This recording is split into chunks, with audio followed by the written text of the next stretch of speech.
Hey there, Stevie Taylor here. Welcome to episode 47 of the Gig Life podcast.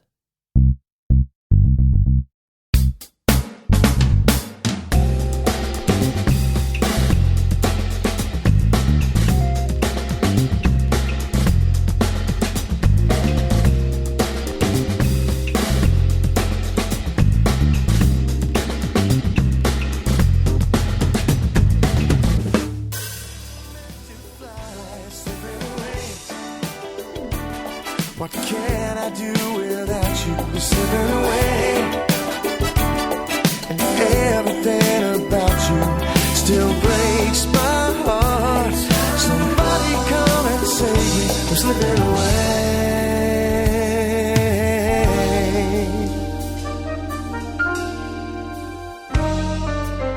So tell me. My guest today is Kere Buchanan. Kere is a drummer, piano player, songwriter, composer, and producer from Christchurch, New Zealand. Known for his impeccable time and groove, a real musician's drummer, Kere was a highly in-demand session and live player in New Zealand and Australia through the late 80s, the 90s, and into the 2000s, having worked with the Rodger Fox Big Band, Midge Marsden, Margaret Urlich, Marcia Hines, Tina Arena, Kasey Chambers, and countless more. Kere has also written and recorded 2 solo albums as well as an album with his other project, Kerosene. Back in 2014, Kere featured on an episode of the Inside Music Cast podcast. I highly recommend you go back and listen to this. I've put a link in the show notes so you can go check that out. I'd been really looking forward to meeting Kere for a long time as I'd heard so much about this guy. I thoroughly enjoyed this chat, and I'm really sure you're going to enjoy listening to it. So, ladies and gentlemen, without further ado, please give it up for Kere Buchanan. Cheers. Say it's not so, and all the games you play, they don't fool me. Can't you see, meant to be?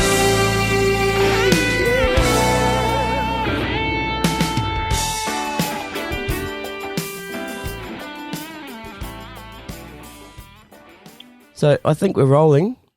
Kere Buchanan, welcome to the Gig Life podcast. Well, it's wonderful to be here. It's an honour. Thank you. No worries. You look really cold. Oh, just everybody, we're Skyping. I'm in Sydney and Kere's in Christchurch. You're in Christchurch at the moment, aren't you? I am indeed. Yes. Yeah. And how's the weather? Yeah. Am I allowed to cuss on your show? Sure, totally. Yeah, it's fucking cold. It's really fucking cold. Yeah. Like we were talking the other day, and I don't miss the New Zealand cold at all. I remember, riding my bike to school in shorts, and it was that cold riding your bike. You had to turn your head to the side because you couldn't breathe. Couldn't breathe. It was. I don't miss. It was funny. I was just the other day. In fact, I was walking around where I used to ride to school, and just from where I used to live. And I was right on the corner of the street there, and I remember we weren't allowed to wear long pants until we were in the fifth form. I guess when we were 16 or 15, 16. So we had to wear shorts. And it was -3, I think it was, or -2, -3. It was sleeting. Yeah. And I remember we had to ride to school on, and my high school was, a good sort of 3 or 4 kilometres away on a bike. And oh, man, it's so cold, it came straight back to me. Yeah, I don't think we ever wore long pants at school. I don't think we were allowed, but I mean, it never quite got that cold in Masterton, Well, I mean, it did, but it didn't snow. Oh, you're North Island, that's right. Yeah. Okay. Yeah, it's sort of it's a different kind of cold, isn't it? Oh, yeah. Yeah. All right, man, what have you been up to music-wise lately?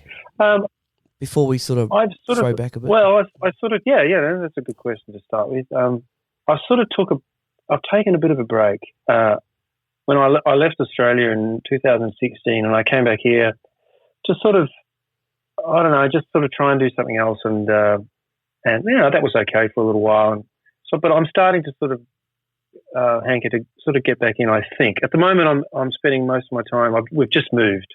So we're still unpacking in boxes and things like that. So it's still sort of transition stage. But I've been writing a book, and what's the book about? Writing some music.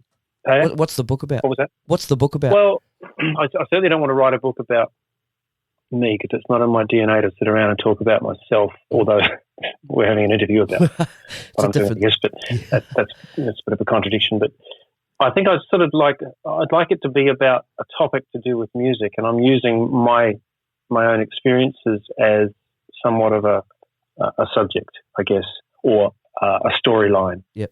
So I think it's going to be a children's book. I go through stages. I've been working on it for about a year. I did a lot for about 6 months, and then we sort of started to get ready to move. And I started again just this week, writing a lot of, just going through old diaries. And it's some ways it's actually quite good to be back here because this is where it all began. So I'm just collecting and gathering information, and I'm going to use the storyline in a children's sort of setting. So and it'll be to do with being a musician, I guess, or that's cool. Or learning the ropes of being a musician, and from then when I was doing it, which was in the 80s or the late 70s, right through until if you would be to do it now, because it's a totally different world now. So that's sort of what I'm spending a lot of time. I'm still writing some music that'll go along with it, hopefully. But that's sort of about it at the moment. I'm doing a little bit of playing, not much, but just a little bit every now and again. Just keeping your hand in, yeah. Yeah, I just have a play, I guess, But I don't really feel the urge to sort of, at the moment anyway, to go out and do a whole bunch of, gigs, unless I could, I'll probably put something together of my own here and maybe do that. But just to go out to be a working drummer again doesn't really appeal to me that much at the moment. But, yeah, fair enough. Because for people that don't know Kere Buchanan, through sort of starting in the early to mid 80s, right through the 90s, the 2000s, you were very prolific. You seemed to be everywhere. You were on all the good tours. You were doing all the sessions. I was doing some of them. I wasn't. You're not all of them. You know what I mean. Yeah. Yeah.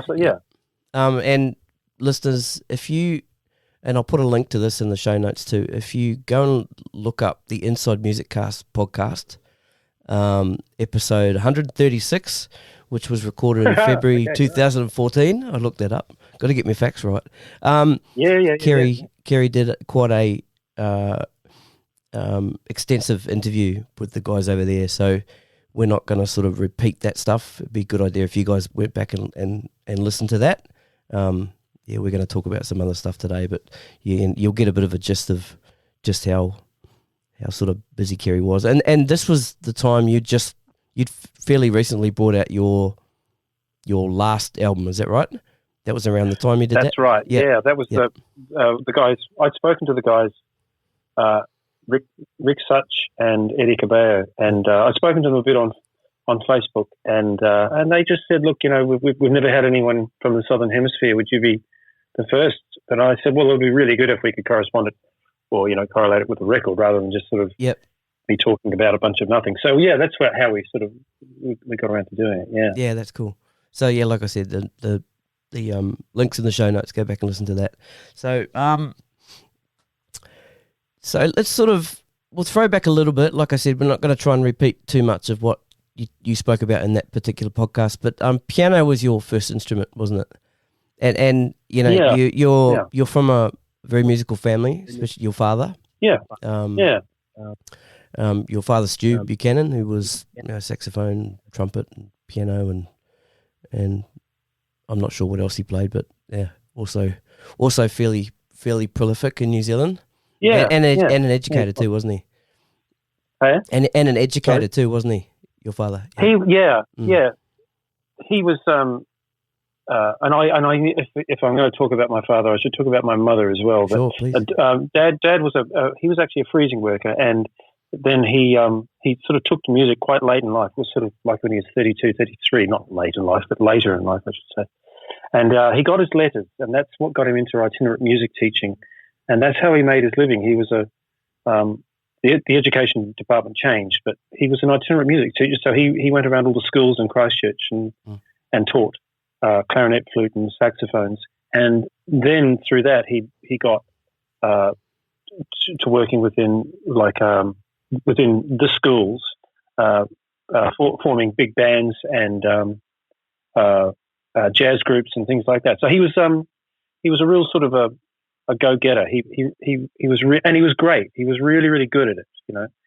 And my mother was well, she's still, my dad passed away, but my mum's still alive, and she was a dancer and a nurse, and they met some years ago at some sort of function, I think, where Dad was playing. So, and she's very artistic as well and very creative. She does lots of things like weaving and weaves rugs and things. And she's very, you know, really creative and amazing woman. Mm. Yeah. So piano was your first instrument, and then what was the first draw to drums? Because I mean, being a drummer myself, so we're probably going to talk a little bit about drums, but sure. Yeah. What was that first sort of draw to drums? I think it was probably my brother. Well, because he's a drummer too, isn't he? Your brother's a drummer. Yeah, Lynn was always a much better drummer than me. He really took to it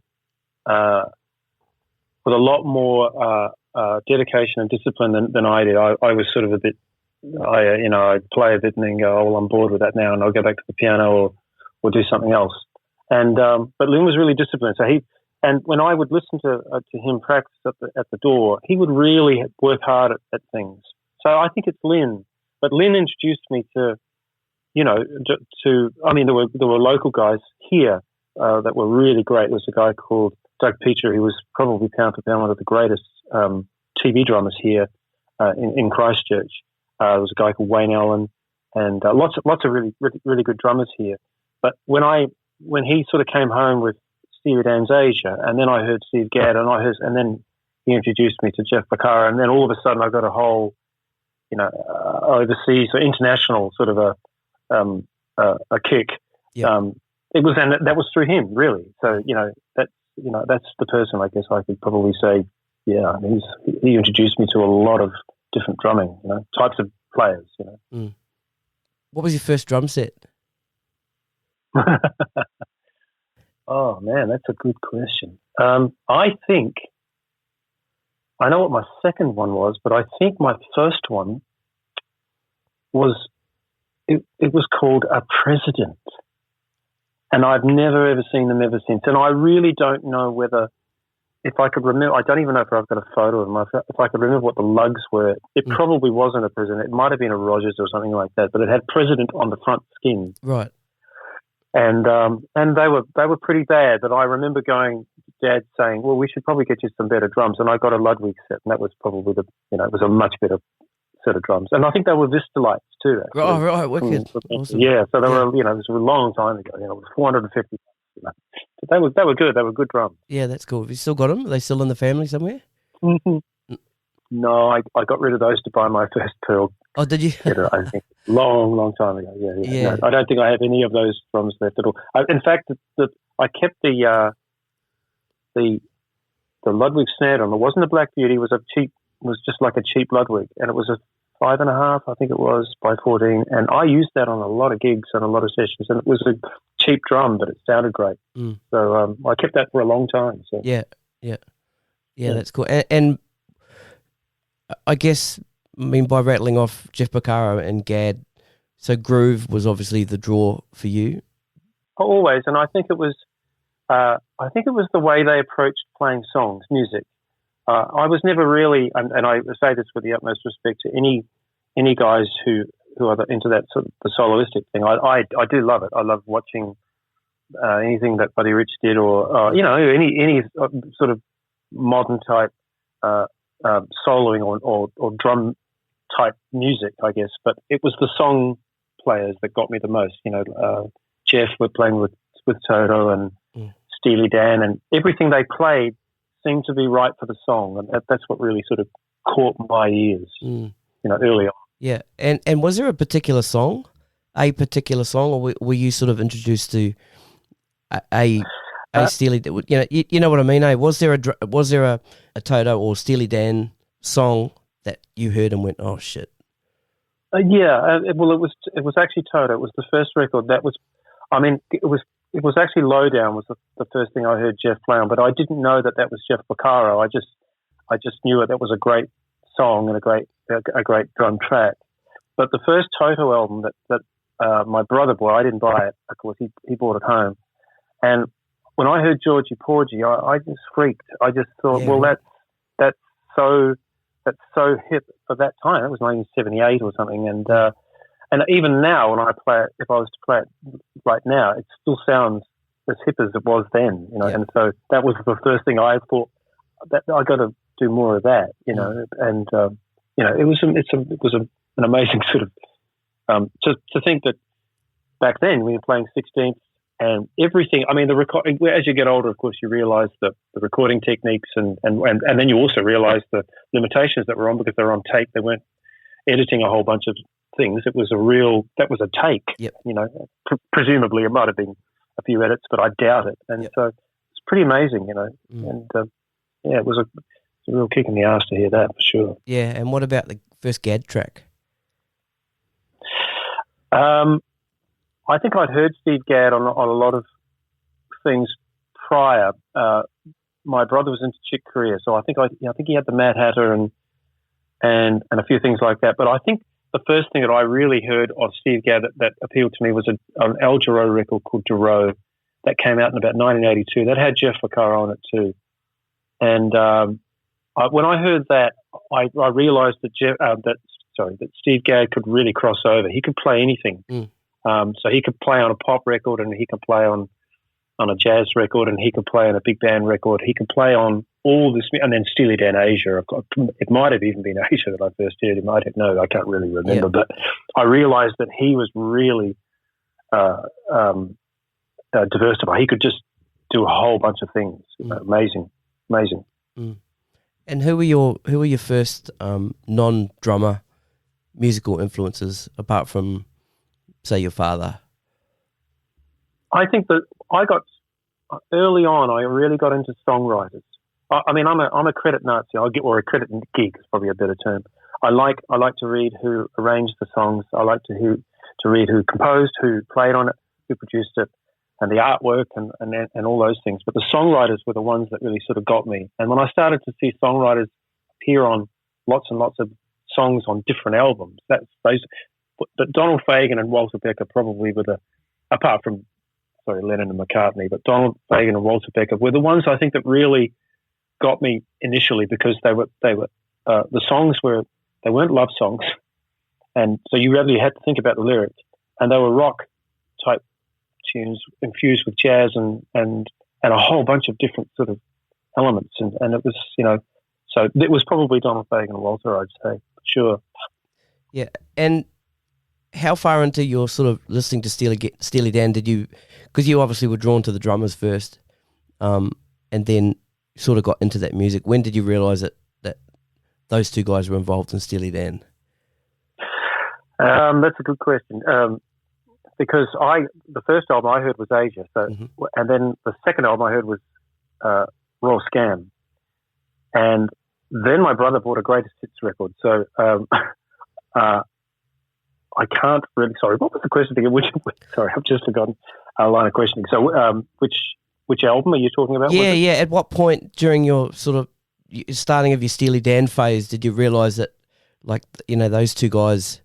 Man, these guys are fantastic songwriters. And who are they? Well, it would have been Gaucho, because they were the two that they were both on that record. Mm-hmm. But if I was just to talk about Steely Dan, I think I went Asia, Raw Scam, then Gaucho, and then I went back through the catalogue. Okay. And realised that there was, you know, all this other great music as well. You know, that they weren't on because they were a band, of course. Right. Initially. Yeah. Yep. Yeah. And was this the kind of stuff you were putting on and playing along to? Yeah. I used to put on when my brother left home. I sort of hijacked his bedroom and I set my drums up, and I had a turntable, and I used to put Asia on, and I'd play along to Black Cow, and then I'd get to the fade, and then just before it faded out, I'd get up and lift the needle off and put it onto Deacon Blues, so I didn't have to play Asia because I couldn't play it. And then I'd flip the record over, and I did that for a long time. So and this is the reason why I've never been able to play Asia probably because I kept getting to it thinking, no, I can't do that. Yeah, well, you could probably get some way through it, and then when Gad starts to let rip at the end, you no, that's yeah, He walks in, I walk out. Yeah, that's it. Yeah. Now, were you sort of starting to listen to bass players as well, sort of lock into bass playing and stuff like that, or was it all sort of drums and? It was never actually, to be honest with you, Steve. It was never really drums. It was actually the whole big picture. I mean, the drums was the instrument that I played, but I was into all sorts of guys, like all the guitar players and all the bass players and keyboard players and horn players, singers, writers, everything. So, but if I was to talk bass players internationally, I'm talking about, there were so many records around with David Hungate on them, and you start to see common sort of rhythm sections on the records. I'd go and buy a record and I'd see David Hungate and Jeff Porcaro playing, and then I'd pick up another one and it would be Abel Boreal and John Ferraro, or then I'd see Steve Gadd and Anthony Jackson. So there was sort of like team players, and the same went with engineers and producers to be the same thing, so it might be David Foster and Humberto Gatica or George Duke and somebody else, So it was like a team thing. That's what I sort of found then, But I was probably, if anything, more than individual instruments. I was into the big picture, especially rhythm sections, because it was a really great time for music back then, for sure. Yeah, yeah. But did you ever sort of take yourself away from the music in your drum practice and specifically work on technique or playing to a click? Because what I'm getting to with this sort of line of questioning, I guess, is, I mean, you're fairly known for your groove and your impeccable timekeeping. from what I've heard from your friends and yeah, everybody that talks about you. So I'm just trying to work out how you kind of develop that time, I read an interview with Carlos Vega in a Modern Drummer magazine, and he said something about he got to a certain age where he felt his time or the inner clock, sort of synced up one day, and I sort of felt that too. I mean, I definitely don't have great time. I've got okay time, but time's elastic. So that's a whole topic we can sort of talk about, but maybe for another time. But how I sort of I read that interview and I thought, well, that's interesting to think. Maybe in time, my time might actually sort of improve. A few people did say to me, "You need to start working with a metronome," and I did. I did start working with metronome because actually the first guy that said it to me was a really great jazz acoustic bass player. A guy he passed away quite some time ago, but his name was Andy Brown, and Andy was he was one of the big guys here, and I did a gig with him one time. It was a rehearsal band, actually. I was very young, and I sped up, and he screamed at me, and I threw over my ride cymbal and said, "Hey, buddy, what's the fucking hurry?" And I sort of freaked out because I didn't know what he meant. But then he pulled me aside afterwards and he said, "You need to start working with the metronome, because as soon as if you become friends with that guy, you'll be better off." And I'm telling you now, Kerry, you're going to be frightened when you hear how bad you are with a metronome. And he was dead right. Yeah, right. So I started to work with the metronome, and I realized that I needed to really sort of hone that. And so I just did it, and I was frightened by it because that was right and I was wrong. Yeah, right. But you find the common ground between the two. You want good time, but you don't want it to be, so metronomic that it's sort of boring. You know what I mean? So you find it. But that was the best way for me to do it. And then once you start working, once I really started working in groups, especially in the 90s, where everything was to click anyway on live things. If you were touring, right? Not everything, but a lot of things. You had to play the clicks, and you always had to play the clicks in the studio. There was only on the rare occasion that someone would say, "Let's cut this live." Most of it was you get a Linn drum back then, or some sort of a device, and you play to it. And so yeah. So okay, so let's talk a little bit about your playing career. So, reading through your bio, I wasn't quite quite sure on the time when you moved, or what brought you from New Zealand to Australia. So can you sort of go through that phase, because you were doing a lot of jazz stuff and you were doing some theatre stuff and then from your bio it says you moved to Australia. Was there a particular gig that came up, or was somebody saying to you, Kere, you got to get out of New Zealand? It was a bit of that actually. I'd sort of worked from 1984 right through to 1987 here, and I was doing a 4-night-a-week gig here in 87, and then the market crashed. I remember that, and things started to tighten up, and gigs started to slow down, and I was really busy at that time. Well, a lot of us were actually really busy at that time, and at the end of the year, we got our sort of notice that we weren't going to be playing 4 nights a week in this club anymore, and someone said, "Oh, well, we can get a gig in Whangarei," and I thought, well, if I'm going to go somewhere, I don't really want to go up there. I love Whangarei, but I just didn't want to do that. So I thought, were you still down in Christchurch at that stage? I was still in Christchurch, yeah. So I decided, my brother had just moved to Sydney, and he rang and he said, "You should get your ass over here." So I went for 3 weeks, and then I came back packed, and then I went back, and I sort of stayed there right up until I came. I went to Brisbane for a little while, but I was in Australia that whole time. And really, there was nothing calling except maybe, the higher power saying maybe you need to move, and find something else and do something else somewhere else, and get amongst a slightly different culture and play with some different players, and that's what happened. Really, that was about it. Okay, so how did you start getting the gigs here? Well, it was really fortunate. I met some guys. My brother was playing in a club there called the All Nations Club. Yep. And he did some gigs with Tommy Emmanuel. So he was in Tommy's band for a short time, and then I moved over, and I would go down to the All Nations where Lynn was playing, and I'd play a couple of songs, every now and again, just get up and have a play. And I met a guy one night who was I can't remember his name now for the life of me. He said, "Oh, look, I'll take your number. There might be some gigs around in a couple of weeks. The drummer might not be able to, he might be going away. Would you be keen?" I said, "Yeah, man, that's great."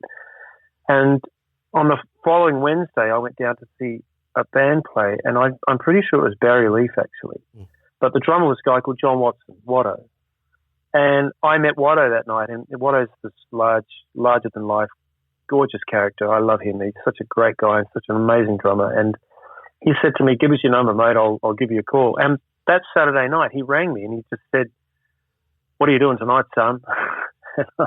And I said nothing. He said, "Well, there's a gig at the West Ryde Hotel. Be there at 7:30." And I got a gig. That was it. And so all of a sudden, you meet 4 or 5 guys, and I was in that band because the drummer didn't show up. So I got the gig, and so I was working 2 or 3 nights a week in that little band. So just it's just chance stuff, by chance stuff. You know what I mean? Yeah, it's usually how it is. That's how it that's how it works. Yeah, and did it sort of did it build rapidly from there, or just sort of slowly ramp up? It didn't really build much at all. I got to about the middle of the year, and I started to think maybe I should go home. And then my mother said, "No, you're not allowed to come home." So, which was the best thing that she ever said to me. So I packed my car, and I knew a keyboard player from the Philippines, but he lived in New Zealand. He was living in Brisbane. So I went to Brisbane for about, what I was hoping for 6-8 months, a month at the most, maybe a year, and I ended up sort of staying there for 4 years. And but I just sort of, I followed my nose. It was like, well, maybe I should get up there, and I did some work up there, and I played in a really good band for a long time, and learnt a lot. And I began to sing then. I began to do background vocals. So it was good. It was, it was sort of like, cutting my teeth, on up there. It was the same as I was doing it here. It was just in a different space, So it was good. It was a good time. I enjoyed it, And when did the recording sessions start to happen? I was doing a lot here before I left, and there was lots of it back then. It was like Radio New Zealand had a sort of a thing here, so it was really quite sort of extensive. So there's a lot of us doing it. Do I remember my first session? In Australia, yeah. In Sydney, I think it was it would have been in Brisbane, and I used to work for a saxophone player called Craig Hanachek, and he had a little studio in Paddington there, and I think I just did some demos for him, and then I ended up playing on his album, and I think that was the first time there, and that was a good session too. There was some nice players, and it was good, it was a good music too. It wasn't just sort of playing some sort of yawning sort of type music. It was a good day's work. It was nice. Right. So that was your foot in the door into the, I'll say Australian recording scene. So was it a case of, because you hear a lot of stories, especially about the US, and we were kind of talking about it before with producers and stuff, getting their little groups of people and having them work on everything. Was that happening up there in Brisbane? Is that once you got that first session? I guess, yeah, I think so. There was, it's like anything, I guess, and I fall into that category too. Sometimes, if I'm recording something, I think, well, I'll get these guys because I know them and I know that I can hand the charts to them and they're going to do a great job. And, so it was the same thing up there. They, they find their little core group of guys that they get along with and they can relate to really easily and ask something of, and they're not going to get all sort of pinged off. And you know what I mean? It's, you find your little, and I found a little niche there. I wasn't really doing a lot up there. The jingle thing was very sewn up. It was a totally different sort of environment than when I moved back down to Sydney. It was very closed sort of shop up there, and it was for good reason. It was just the 4 or 5 guys that did it, and it was the one drummer that did it, and that was sort of the way it was, and that's all right. But once I moved to Sydney, back down there, it sort of changed a bit, So it was a completely different scene, yeah. Totally different. It was very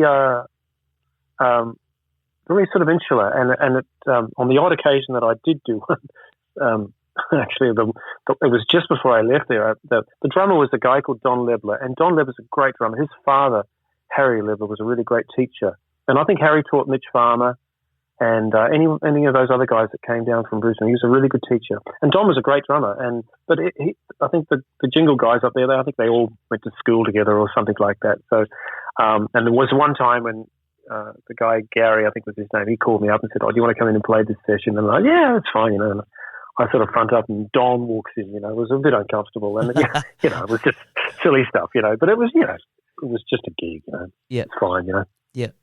And what was the point that made you move from Brisbane back down to Sydney?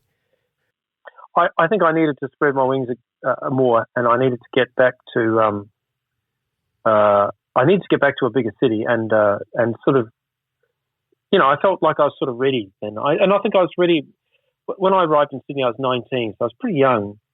But by the time I sort of came back, I was 23, 24, and I thought, oh yeah, I'm sort of ready now. I can sort of dive into this, and I'd met some people in Brisbane when I was playing in this. I was playing this little club called the Underground. Everyone used to come in when they'd come through town touring. They'd all come down to the Underground and see the band. It was a great band. It was a really good, nice gig, and a few of the guys would say, "What the fuck are you doing up here, man? You should move back down there." And so I just, the time was right. At the time, I was a partner, and she'd finished a degree in graphic design. So we thought, well, let's move down to Sydney, and she got a job, and it was good timing. Mm.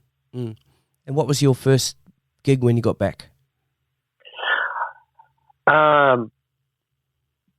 Well, I had 2 gigs. This was very lucky, very fortunate. I worked with a guy called Eric Rasmussen is his real name. And Eric was in a group called Heatwave. He's a guitar player, isn't he? Yeah. And in that band that I was just saying before I left New Zealand, I was playing at a club called Xanadu, it was called.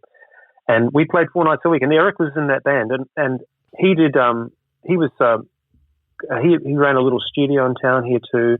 And he was sort of one of the guys, and one of the you'd want to play with. And I worked with him for that whole time. And so when I moved to Sydney, he moved to Sydney, and I stayed in touch with him. And then I called and said, "Hey, look, I'm moving back down from Brisbane." He said, "Well, look, I've got this 4-night-a-week gig the band's going overseas. We're going to go overseas for a few months.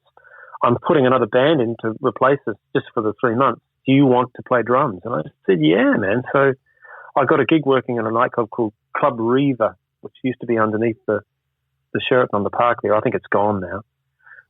So I got that gig, and that was a lifesaver because it was good money and it was 4 nights a week, and I met some guys.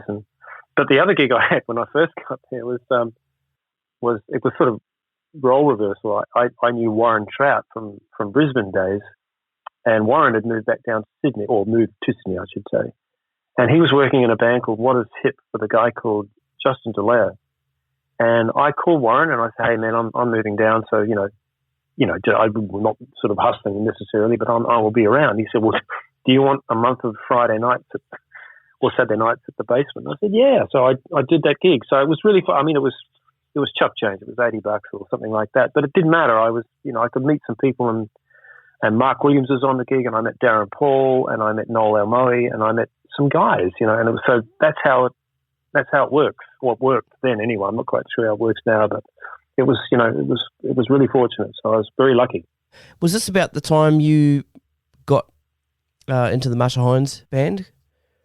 No, I got, that was about 96. I think I started playing with Marcia. Okay. Pretty sure, yeah. And can I tell you how that gig came Please, about? Yeah, Is that all right? Absolutely. Back in 1990, I was playing in this group. It was a really cool group, like I said, and there was a jazz festival going on. And one of the drummers in town, said, "Hey, man, Gordon Rittmeister's coming down to check you out." Oh. And I always freaked out when I heard people say, someone's going to come and check you out. I go, "Oh no, well, I should have done this today, and why have I got that?" And Did you know who Gordo was at that stage? Yeah, I knew who he was, but I'd never heard him play, and I'd never met him. So but I knew who he was, and so I was a bit sort of, I was nervous, But he came down, and him and I hit it off. We just, we have the same sense of humor. We love a lot of music, and we just hit it off. We were really, really close. We felt really close. I could just feel it. It was, and every time he came through, we'd hook up and say good day. And when I moved to Sydney, I called him and I said, hey, look, I'm moving to Sydney. He said it's about time. I thought he might have said, oh no, God, there's another guy coming to town. He was the opposite. So it was a very welcoming, sort of accommodating sort of feel, And he got me the gig with. Well, he actually got me the gig with Margaret Urlich because he left Margaret to play with Marcia, and then Margaret finished up, and then he left Marcia to do something else, and I got the gig through him. So it was very, if he hadn't come down that time when I was freaking out in 1990, I don't know what would, maybe it might not have happened. Yeah. So it's weird how those little sort of things sort of take place, and then they can sort of carve your little sort of way in life. You know what I mean? It was very fortunate. Yeah. Now, just on the Margaret Urlich thing, I was telling you just before I was talking to some of your friends, and now Mark Costa, he said, ask him about his first Margaret Urlich gig with me at the Brisbane Travel Lodge, and he said it's funny stuff. So you got to tell that story. All right. I think it was my first gig. Yeah, I think we did one rehearsal, and it was really. I thought it would have been like we rehearsed for 6 weeks, like a Frank Zappa gig where you rehearse for 3 months and then you go and hit the road, And it wasn't anything like that. It was like an afternoon at stage door for 3 hours, and and some charts that I think Phil Scorgi had written, so that they weren't even current to how they were doing things. It was a bit odd, but anyway.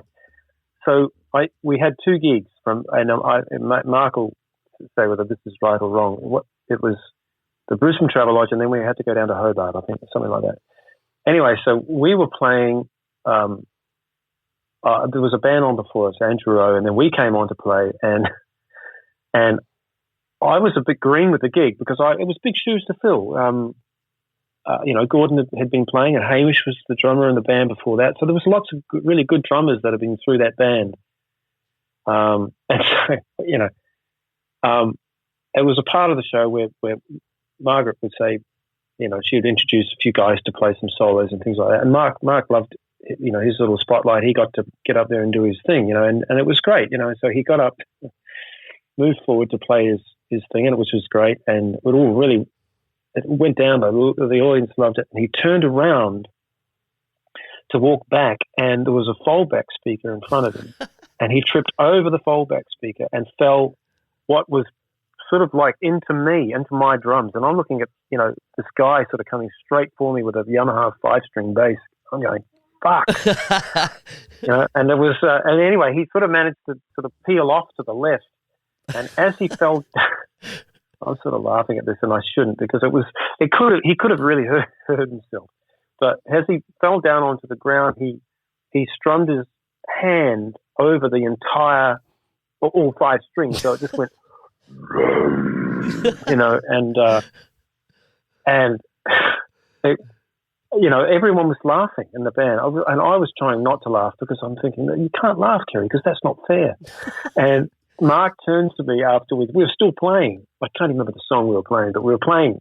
And he looked over to me, and we were playing quiet enough, and he said to me, I feel so embarrassed. And I was so close to saying, no shit. I'd feel embarrassed too if I did that, But it was, I thought he was. I hope he was all right afterwards anyway. But it was a funny sort of thing. That was my first gig, I'm just here I was trying to read Phil Scorgi's charts and decipher things, and then the bass player was coming straight for me with a bass, so it was fun. That's funny. That's cool. Anyway, yeah. So how long were you with Margaret Urlich? I think it was about a year and a half. Mm-hmm. She had an album out called The Deepest Blue, I think it was called, and it had been released, I think, and then it got pulled, and then they replaced drum machine. I think Hamish Stewart played some great drums on that record, and Chad Wackerman, I think, played on something. Mm-hmm. And then they decided to go back out and hit it, and so I think it was about a year and a half. Okay, all up by the time we sort of toured it. Which album had Escaping on it? Which was the breakthrough album? That was the first record she did. Yeah. Okay. Yep. That was. Yeah, I think I can't remember the name of the record, but that was the one with Escaping, and there's a ballad on there too, a 6/8 ballad. I can't remember what it's called. Yeah. But she was in a group called Peking Man here. Yep. I don't know whether you remember those guys. It was her brother, mm-hmm. And so I remember going to a gig here one afternoon. I was playing at it actually, and then they were on after us, and I remember Margaret coming out and doing her sort of famous sort of dance. The way her sort of swagger on stage, and I remember thinking to myself, she's going to be a hit. You could just see it, because she could sing, and she had a look about her. She was interesting. She was unique, and we had lots of fun on the road. She's a real great lady. She's a good piano player, man. I was really knocked out when we were after a gig, and we were having a few drinks and a bit of a party, and there was an acoustic piano sitting in the corner, and she just went over to the piano and started playing, and I turned around to say, hey, who's the piano player? And I didn't realize it was her. And so she's a real musician, she can really play. Right. So it was nice, and she's a nice lady too. It was good fun. And do you know what she's doing now? Is she still doing music in New Zealand? Haven't heard about her for years. No, I haven't seen. The last gig I did with Margaret probably would have been early 2000s, around the time of the Olympic Games. Yep. I think I filled in for somebody, but no, I don't know what she's doing. Okay. And yeah. Okay, so back onto the Marcia Hines thing, because I saw a few videos of you playing with her. Right. Yeah. So how long? I'm sorry. No, it's cool. So I'm just trying to remember who was in that band. Victor Rounds was in that band. There were a few different incarnations in that group. Actually, I sort of figured maybe you might ask about Marcia today, and I tried to actually go through my mind about who was in that band.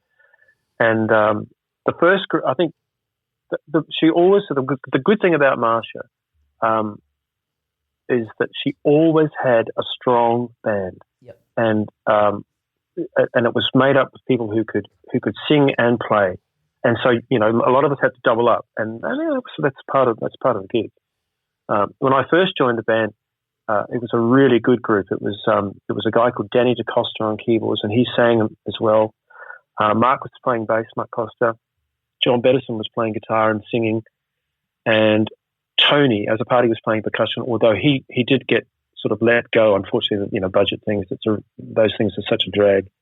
And Paul Gray, who sadly passed away a little while ago, he was playing keyboards and singing as well. That was a really strong band, and so and that whole time that I was with Marcia, there was never a band that wasn't strong. So it was really fortunate, and I think she made sure of that. If she felt there was any sort of weak link, it would have been sort of lightly let go, because she wanted to have a group of guys behind her. It was good. It was a good time. It was always a good band. Yep. And how long were you with Marcia for? Right up until we got expired. I was in that band for about 14 years. Right. So it was a long time. What did you say until we got expired? Yeah, we all. Well, I don't know exactly who exactly got fired, but we all got fired. We all got sort of let go, and none of us really saw. Well, I certainly didn't see it coming, and but we all got fired for our the guys who were our dep guys. Who if we couldn't do a gig, I'd call Warren. He got the gig, right? And if I can't remember who was playing keyboards at the time, but if the keyboard player, might have been Paul actually. Paul couldn't do the gig. Dave Pritchard would get it, and he got the gig. And so when Victor couldn't do it, he'd call Alex Hewitts, and he got the gig. So we sort of got passed over for the all at the same time.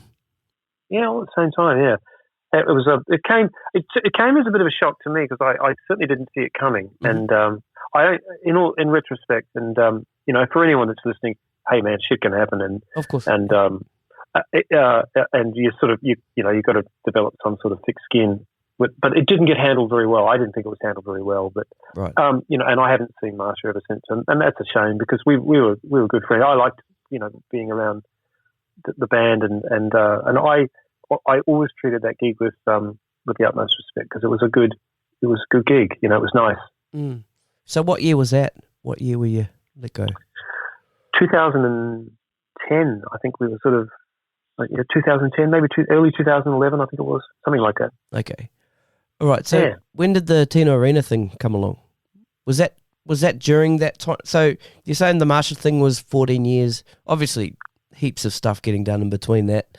How often were you sort of doing the Marcia thing? How much of let's just go back to that a little bit. So how much of a year would have been taken up with Marcia Hines? Yeah. In that whole time, I think there was a year break to do a record. Sometimes she'd take a break to do something else. She did a couple of theatre shows. Mm-hmm. But generally she's doing speaking, that stuff. We worked. Yeah, she does theatre shows now. That's the thing now. Yeah. She, when Peter Ricks, her manager, would say, "Hey, you need to make some money. Maybe do 6 months of it, this show or whatever." And he was dead right. And so she would do those things, and she would take a year off to make a record, to work on a record. I think she only did that once or twice, maybe, but the whole time, pretty much, we worked. We just worked all the time. And as things sort of drew to a close in 2010, of course, the Bernie Madoff made a really good sort of fool of himself by causing a global financial crisis, and that really hit, and it hit a lot of us. And so the gigs started to sort of dwindle quite considerably and very quickly. Yeah. And so we were all sort of looking around, going, well, maybe we should be looking at other things. And sure enough, we sort of got expired, as I said before. But things were starting to tighten up. So do you think that global crisis maybe had something to do with why you guys were replaced with your Deps? Because maybe the Deps were getting... I don't think... No, I know. I don't think so. I think it was... I just used that because it was just ironic that it was around the time, and I remember a friend of mine, because we actually did do, and it was somewhat of a topic that got brought up quite often. Marcia did do a lot of corporate work, which is great for her because she'd make good coin. And for the band, we'd be working. Unfortunately, the good thing about that is you make money. The offside of that, or the bad side of it, is that you're actually out of the spotlight because you're in corporate land. And we knew that it was going to as soon as that crisis happened, that the corporate work would sort of dry up, and of course it did. So I think I looked in the book, and I'm thinking we used to do 4 or 5 gigs a month, and all of a sudden it was 1. So it just flipped. The switch went off, Yeah, and right. so but that that shit happens. So you just got to be try and be prepared for it, I guess, if you can. Yeah. So that's my next question. What's the mindset there? Once you saw it sort of happen, what were you doing? Were you being proactive to try and get that book filled, or did other people start calling knowing that you weren't off doing the Marcia stuff, or, you're available now? Well, to be honest with you, it's always been in my DNA to want and try to record and compose and make my own music. Mm-hmm. And it was sort of like right back, well, it was about 97, 98, I started to think about it. And it took me a little bit longer than that. It took me about 10 years afterwards to finally do it. So I dove right in. I was probably a little bit ambitious, but because at that time it was pretty scary and everyone was sort of, things were tightening up and lots of gigs were sort of becoming scarce and, and whatnot. But I just dove in and made a record. So I didn't I've never been one to sit around and wait for the phone to ring. I just want to keep doing things. And so I'd put a band together, or I'd write some charts out, or I'd be transcribing things, and I'd be trying to learn or make a record. So I made a record, and that took me, all up about sort of 10 months. So I got busy and probably spent a little bit too much money on it, but at the same time, it was probably a good thing because, it was a bit of a tough time for everybody. So you need to put back into your industry if you can, Yeah, that's awesome. Okay, so when did the Tina Arena thing come along? I think it was around 2001, 2002. Mm-hmm. I got a call one afternoon from a guy called Rupert Pletzer, and Rupert was at the time, he was sort of, well, maybe for quite a while, he was sort of the darling of the Sony sort of crew, and I think he was working for Ralph Carr, and Ralph was Tina's ex-husband, of course. And Rupert, and I'd met Rupert through Rick Price, and Rupert said, "Hey man, there's some gigs coming up with Tina Arena. Would you want to be part of the band?" I said, "Yeah, fuck, I'd love to, man." Mm. And we were due to go, or she was due to go to France and play some shows at the Olympia Theatre, and so I got the gig, and I think it was Terapi had the gig. I think he was playing drums, and I think he had some conflicting dates with somebody else, and my name came up. I mean, it was, it could have gone to anybody, but it came to me, So it was really, I was blown away because that was probably one of the gigs, definitely one of the gigs that I really wanted to sort of play because I loved the music and I knew that she could really sing. Mm. And the band was good, and we got to tour and have some fun, and I got to play in France, which is, it's a bit of a dream come true, Yeah, that's awesome. So how did that audition go down? It wasn't an audition. It was word of mouth, yeah. And I think there was a screw up with the keyboard player. I can't remember. Something went down, but he rang me back and said, Rupert, and said, "Hey, look, we need a piano player. Can you recommend somebody?" And I recommend Paul Gray. I said, "Well, Paul would be good, man, because he knows Tina and he sings, and he'd be good with running laptops and things like that because he was a bit of a tech guy, and so yeah, that's how it sort of came about. Yeah, that's cool. You played on Midge Marsden's Burning Rain album. Did you play? Did you play that? Did you play on the title track? No, that's Steve Garden. So do you know who Steve Garden is? I don't know. No. Okay. Right. I know like that's that song, and when I read in your bio that you played Midge Marsden, and then I remember when that song came out, and it was massive, man. It was a huge song in New Zealand. That was produced by the drummer, actually, Steve. Okay. I played on the tour before. I came back to New Zealand to do a tour with Midge, and I met Midge a long time ago with Rodger Fox, so we sort of knew each other, and we did the tour, and then toward the end, Midge said, "Well, look, I'm making a record this year. Do you want to come and play some drums on it? I'm going to get Stevie Ray Vaughan over to play as well." And I went, "You're kidding me, man? Yeah, man, give me a call." Yeah. And I think from memory, there was another producer that was going to be sort of in that spot, but Steve got it. And Steve Garden's pound for pound one of the greater drummers and producers to come out of New Zealand. He's a fantastic drummer, as you can hear on the recording. He's so great, and he's a really good producer. He really understands how the layering thing goes. He's a good engineer. He's one of the sort of jack of all trades, but he really understands the whole lot. And they started to record, and Steve, of course, was playing drums. And someone said, "Oh, I think we should get Kere to play a couple of tracks." It was a bit silly, and I got the call and I flew over, and Stevie Ray Vaughan unfortunately wasn't here. He actually died while I was here to do it. I remember getting the call. Well, I was staying at a friend's place, and the phone rang, and it was them to say that Stevie Ray had gone down on that plane. Oh, yeah. And anyway, so that was a weird thing, because Midge was saying, "I'm going to get Stevie Ray play. It'd be great to have you." And I'm going, "Geez!" And then all of a sudden he wasn't here anymore. It's really weird.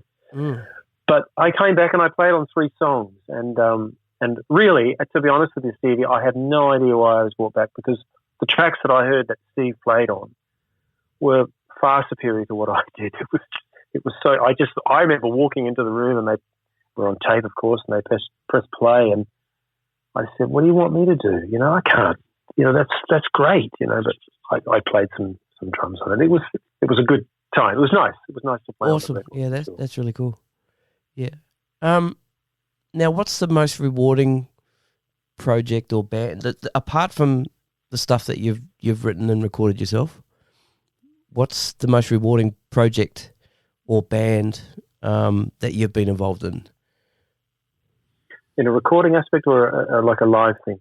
Well, let's pick one of each. Pick one of each. Yeah. Okay. Well, I think recording wise, and I'm talking about the whole aspect of it, like from the playing, the songs, the engineering, the people.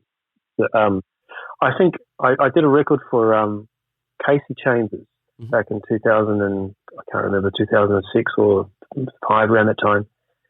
And I was excited about that, and a few of my colleagues they sort of poo-pooed her, and I didn't agree with them. There was something about Kasey that I was sort of intrigued with. I know the voice can sometimes be a bit sort of penetrating, but I saw a bit sort of more than that, or I heard a bit more than that, I should say.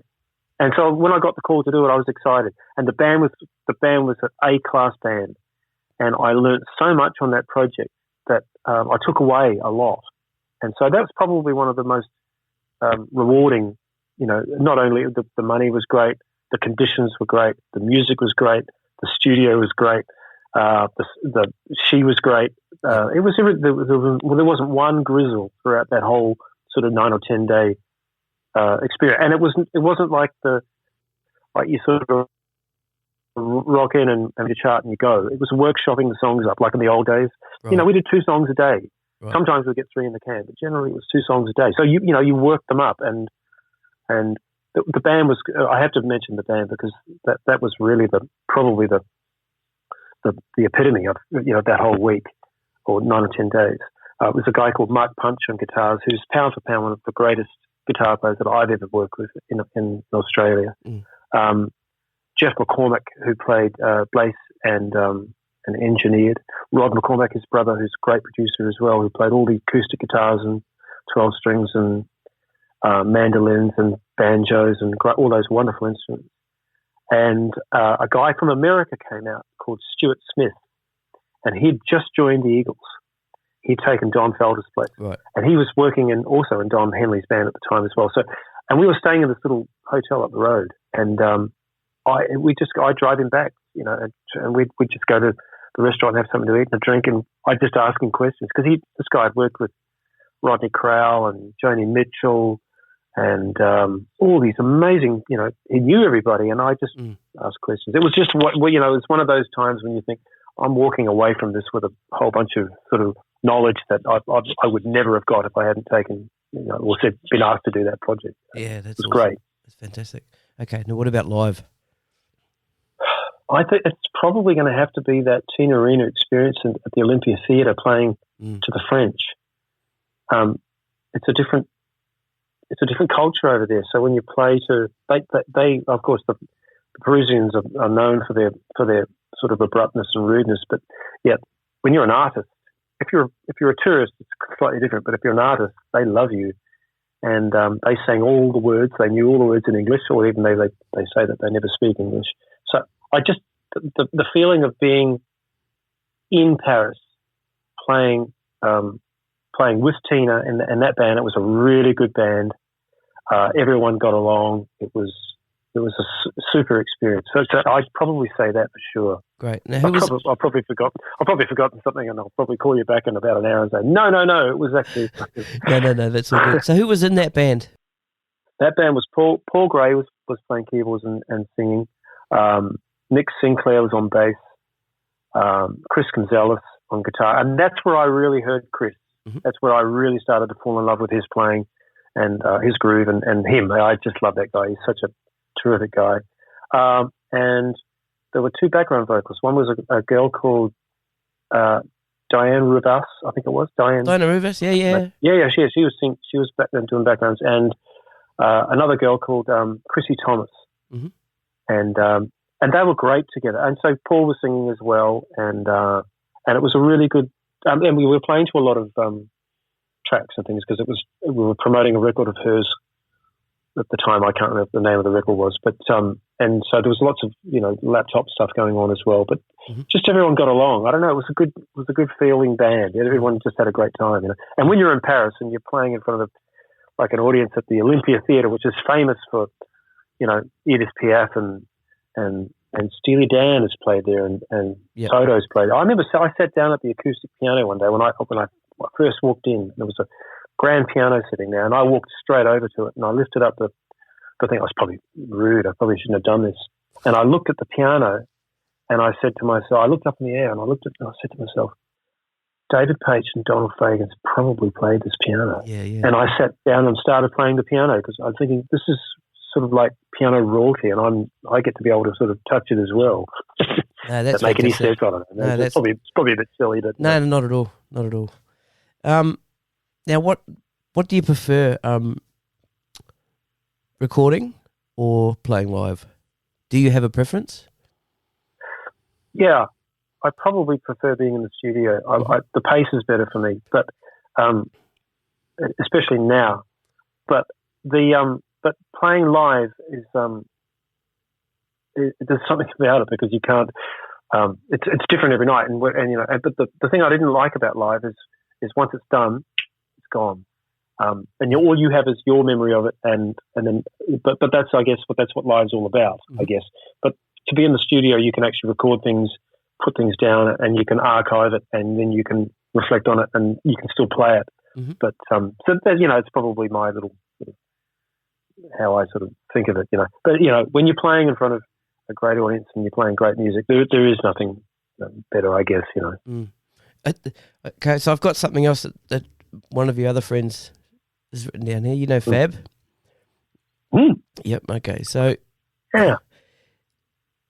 This is Fab. I've heard that KB was the fastest drummer to pack down and get out of there at the end of a gig.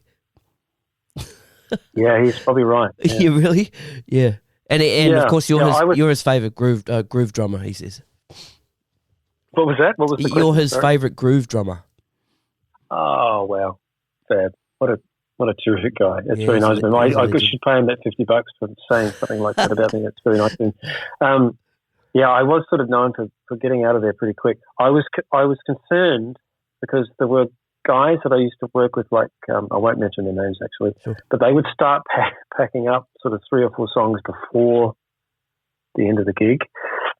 So I was determined that I wasn't going to start sort of looking at crash cymbals and taking cymbals off, which I never did. I never did anything like that.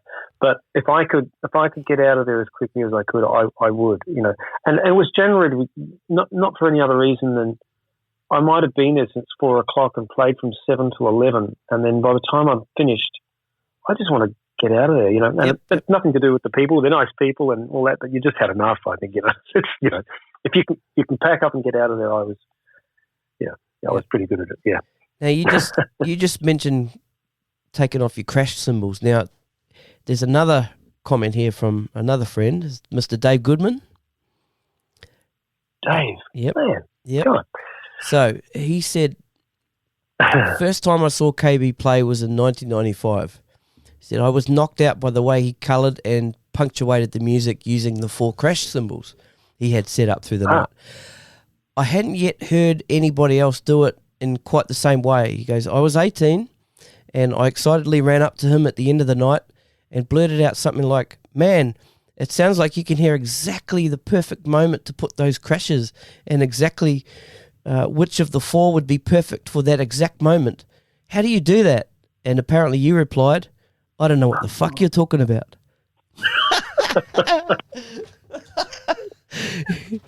Oh, classic. No, that's not like me to say something like that. Sorry, no, you're probably right. So he wants to know your take on that. What's your take on that? Sorry, Dave. I didn't mean to. Dave's very intellectual.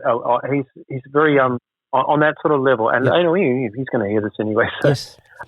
Dave's the way Dave plays and the way Dave operates is exactly how that's the line of questioning that he would come up to anybody, and not just me. And so I apologize, Dave. I really should have taken the time to say, well, I heard a D7 sharp 9, so I thought it hit the 19-inch crash at that time. I probably should have been a little bit more forgiving or nice about it. So, but I never ever thought like that. I was probably playing them too loud at the time, and hitting too many. Yeah. So he was probably being nice, where he might have actually wanted to come up and say, man, can you lose a couple of those crash cymbals, please? Yeah. Maybe he's thinking, yeah, man, you're overplaying. Maybe if I say something like this, you'll come back next week and you'll only have a crash and a ride. Maybe. No, right. Not at all. No, we love you, Dave. Great drummer too. By the way. Fantastic! Yeah, he's great. He's been on the podcast a couple of times. He was. Oh yeah. Yep. He. I should listen. Yeah, he. I can't remember what episode he was, but he did a solo episode, and he was also part of the drummers roundtable that we did. Yeah. Great. I should listen to those. I haven't done that yet. I will. That's cool. Sure. Yeah. Okay. Let's talk a little bit about Leon Gare. Leon. I first met Leon back in 1988 at the Basement, and I went down to see. I was 19. I was pretty young, and I was going out every night to see music. I just wanted to see music. What am I saying? Hear music. I wanted to get amongst it. I just wanted to, soak in as much as I could. I was a bit of a sponge back then. I still am, actually. And I went down to the Basement. And I was, I think Tommy had played the month before, and I'm pretty sure it was Mitch Farmer was playing drums, and it might have even been Victor. I can't remember. The following month was Tommy Emmanuel Band with Leon Gare and David Jones. Mm-hmm. And I went down. It was old days, so they used to have Monday, Tuesday, Wednesday, Thursday. So they used to play 4 nights, and then Friday, Saturday, have a couple of bands a night, and Sunday something else. So I went down on the Monday, and I just went there every night. I actually went every single night. I paid $20 bucks or whatever it was, $15, and I'd never seen, or I'm slightly off Leon for a second, I'd never seen or heard a drummer like David Jones in my life. I just never. I couldn't put my finger on it because he didn't play like a studio musician. He didn't play like anything I'd ever heard. It was just mind blowing. But Leon was playing bass, and I remember I saw the program, and it said Leon Gare, and I went, fuck man, that's the guy that played on Brother to Brother. That's Gino Manelli. Yeah. And I went down there and I saw Leon Gare, and I thought, you have this sort of pre-image of who those sort of people are and what they look like. He looks nothing like. I thought Leon was going to be this sort of, I don't know what, maybe this funky guy, and he was this guy with sort of long hair and a beard, and he played really lightly. He had the most sort of unique touch. It was so soft, and I thought he was going to be this sort of bombastic guy, and it was the total opposite. And so that was the first time I saw him, and I think I met him, but that would mean nothing really. It was probably just like, hi, nice to meet you, bye. Mm-hmm. And then when I first got back to Sydney, I got called to do a session at Song Zoo, and it was Jingle Studio. I'm not quite sure if it's still there anymore, and Leon was on that session, and that was the first time I got to play with him. And I was nervous because I've always been very respectful to my peers or mentors. That's probably the better word. And Leon is, and he still is. He was then, he still is now. He's one of my heroes in some ways. I got to work with him, and then I work with him more and more and more. And him and I did a lot of stuff down there doing some jingles, and we did lots of projects together over the years. And I just knew if I could see in the book who was playing, if it was Peter Northcote on guitar or Rex and Leon Gare and Bill Risby, I knew we were going to have a great day. I just knew we were going to get some music done because, those guys are so... And Leon, he has the focus that I think that he would probably have got from working in Los Angeles studios back then, because there was the time is money, and the level of musicianship and the technology around at the time was high, and so you had to be pretty good, So I could see that in him, and and he was one of the first guys that I watched who monitored with cans on, and as in headphones. Mm. And I asked him one day, we're at Song Zoo. I remember I just walked up to him and I said, "Why do you monitor with cans on? Because no one else does." He said, "Because the speakers are too far away, and I want to be locked right in there with your bass drum." And I thought, "Oh, that's nice. I just like hearing that," because that's how focused he was. Yeah, He wanted to know that because we're on tape, you're not necessarily going to have to. You can't, sort of go through and mind the bass drum and the bass up. You can't do that. So that's the sort of attention to detail that I loved about working with with Leon. He's such a great musician. I really, and he's a wonderful guy. He's got a super wit, and he was always such a darling to be around. I just loved him. Yeah.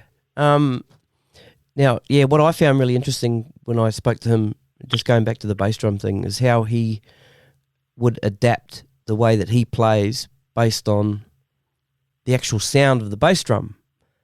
Yep. Like, he would change, would he play his hand a little bit down, a little bit further, or depending on the sound of the bass drum, or, if he came to a gig and, if he came to do a session, but the drums were going to get done in a couple of weeks, he'd be like, so then he'd just play in the middle. He'd just play in the middle, because if it was like a whooshy sort of bass drum, or if it's something nice and tight, then he'd play a little bit further up. I thought that was fascinating.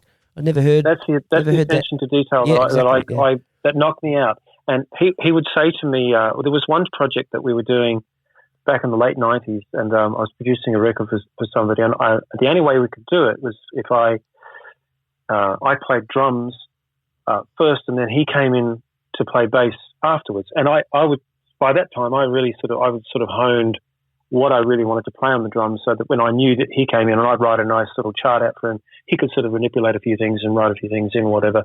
But he would always say to me, we should be tracking together, Kere, because we track really well together. And he said, but Rich, and then he did the same thing. He would change the placement of his fingers on the fingerboard, because of, he might have played it differently if it was actually in the same room at the same time, so. Yeah. And I love that. That's the great thing. And he had always had lots of basses, and he would always share with you information about the reasons why he would use a certain bass when something. And he's such a super guy. And I listened to that interview that you did with him, which is fantastic. Yep. And I learned so much from that interview just by what he talks about. He's an amazing fellow. He really is. Yeah, I learned a lot about actually interviewing by talking to Leon, because he was, and this is great, because most of the people that I've talked to, or everybody up to that point, I would ask them a question and then the answer would go on for a fair bit, whereas Leon might have answered the question with just a couple of words, like yes or no, and I'm like, fuck, I needed you to go on for a couple of minutes, because now I have to work harder, So he's made me a better person, He's the sort of the king of one word answers. Yeah, just so cool. Now we did a bass players roundtable which was the last two episodes. And again, his name we tried to get him here, but he was away on tour. But his name came up quite often as the guy that, because on the round table was Victor, Mark Costa, Darwin Martinez, Christian Attard, Bobby Poulton, and Adam Ventura. Now, a couple of times, a few of those guys actually talked about times where they were troubled by something, so they'd go and see Leon.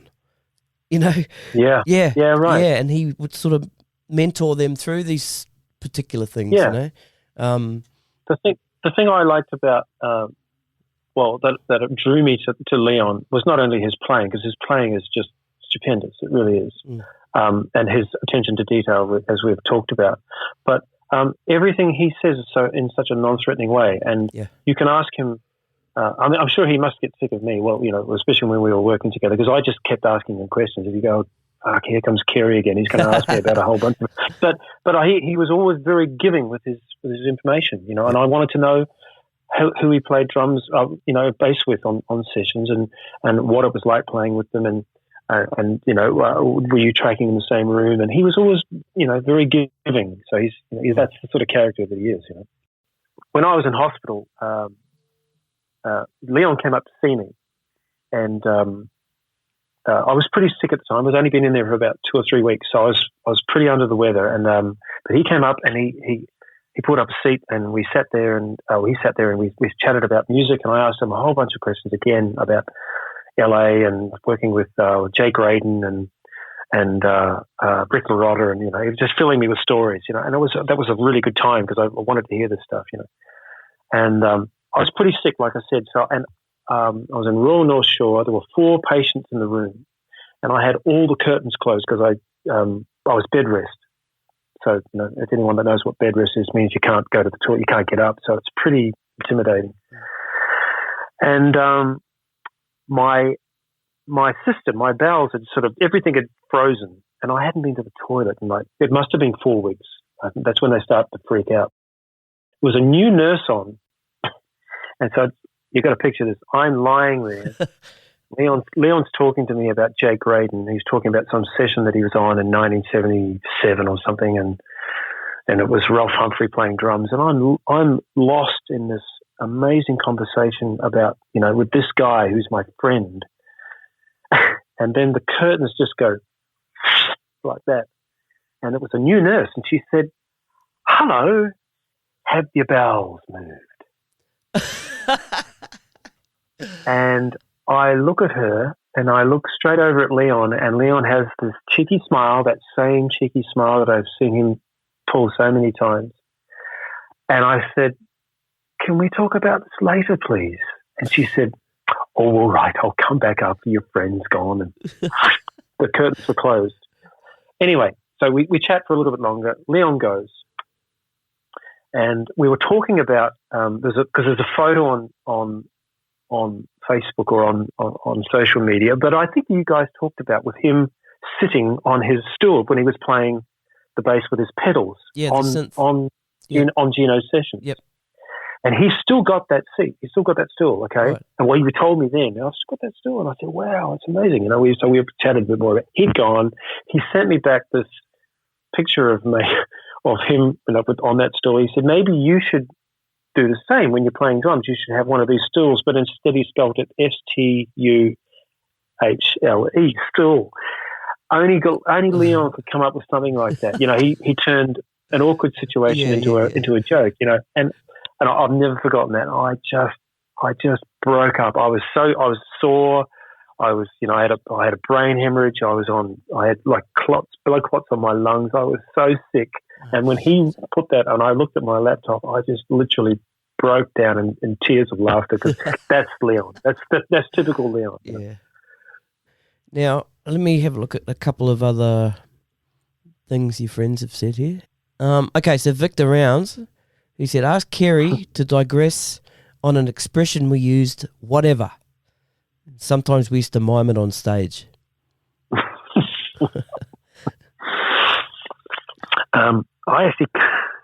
I can't remember. I actually don't know what he quite means, but But we did say whatever a lot, and I've got to be careful how I say this because I think I know what he's talking about. But yep. Marcia used to coin the phrase, "Yeah, whatever," and so Leon, what am I saying? Victor and I would sort of look at each other and laugh, and we'd do it on stage, So when Marcia would sing something, or I hope this doesn't go to air. Marcia hears this, but when something would happen, and Victor would just turn around and look at me, and we both look at each other and go, "Whatever."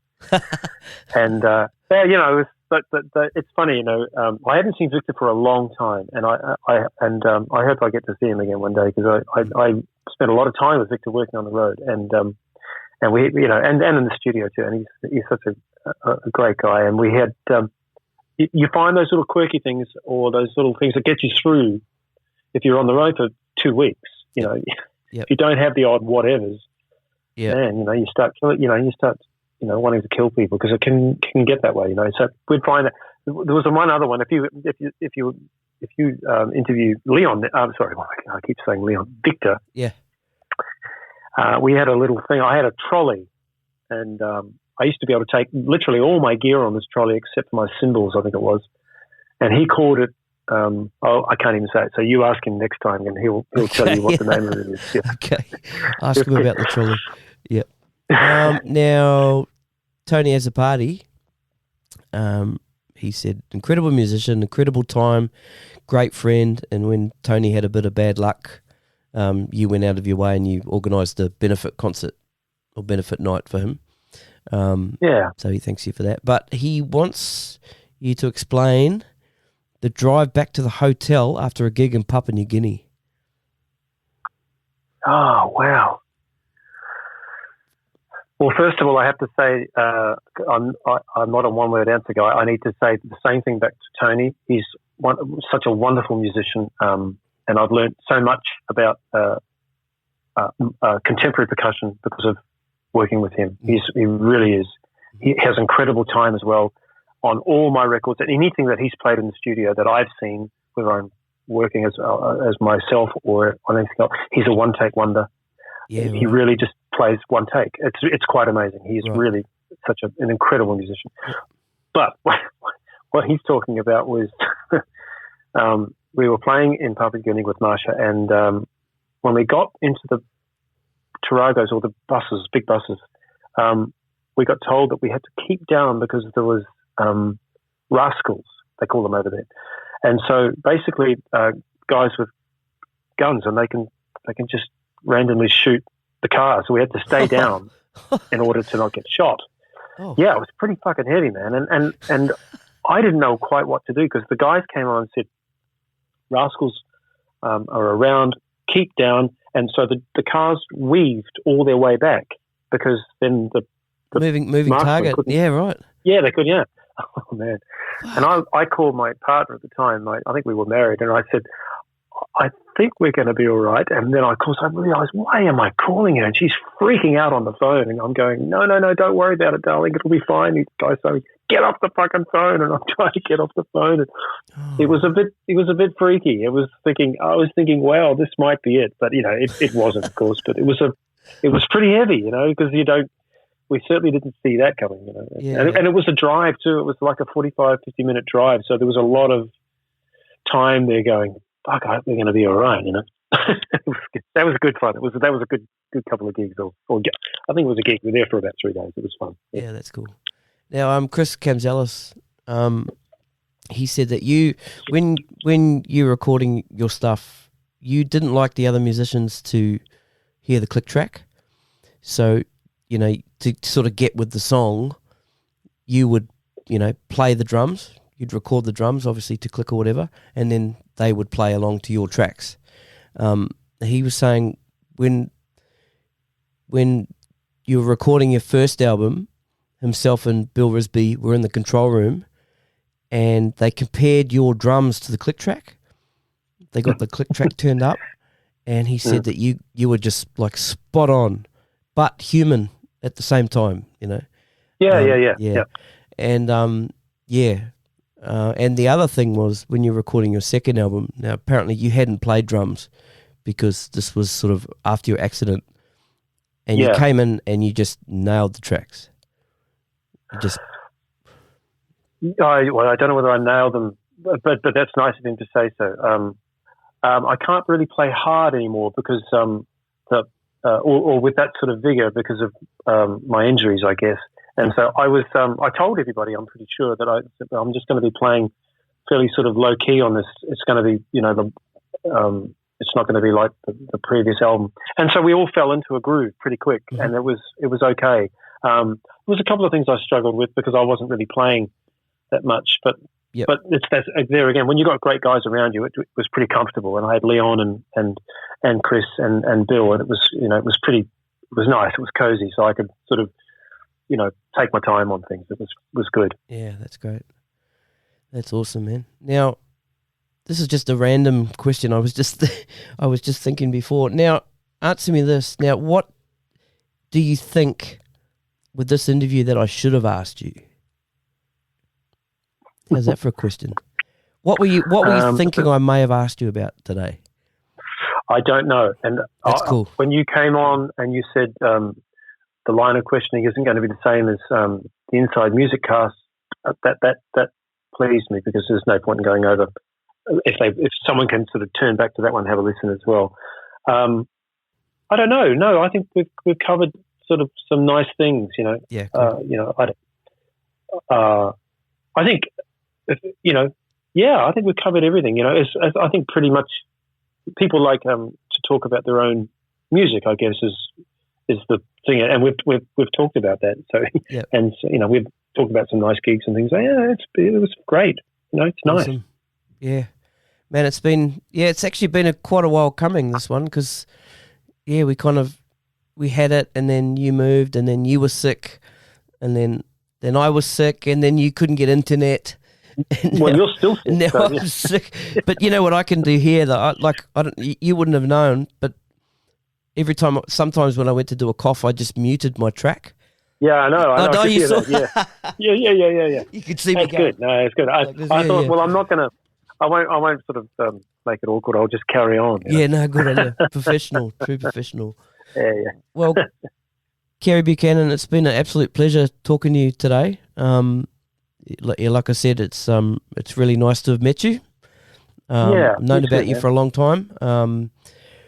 Yeah, man, I hope we can do this again sometime. And for sure. Looking forward to your book, and would love to hear your new music down the track when that comes. For sure. Yeah. For sure.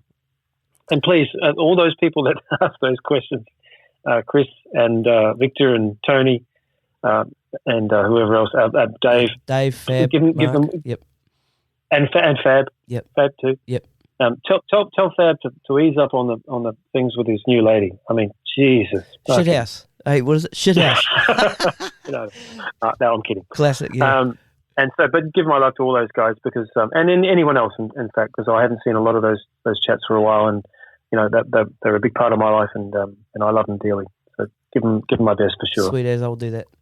All right, Kere, man, look after yourself, and okay, we'll catch you soon. Good on you, bro. All right, cheers, Kere. Yeah, man.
In the day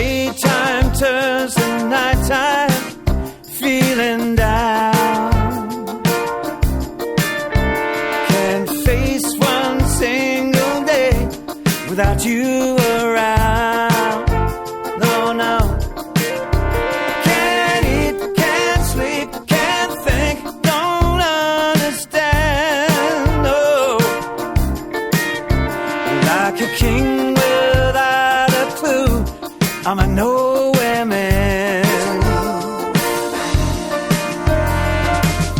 I never meant to offend her. Something meant to be hanging out with a guy like me. Miss Josephine, Miss Josephine.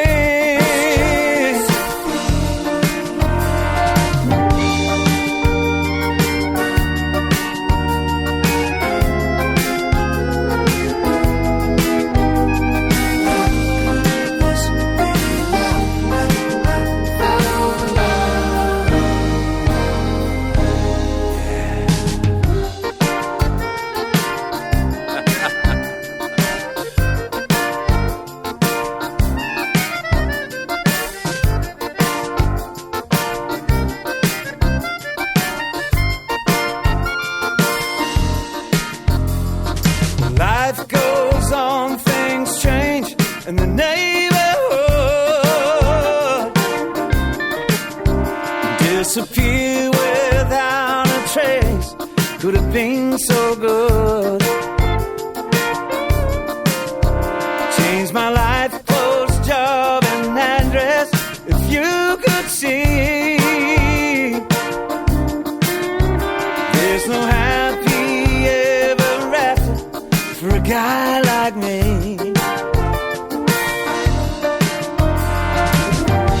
And I fail to remember starring you and me. Real life on the silver screen. Miss Josephine.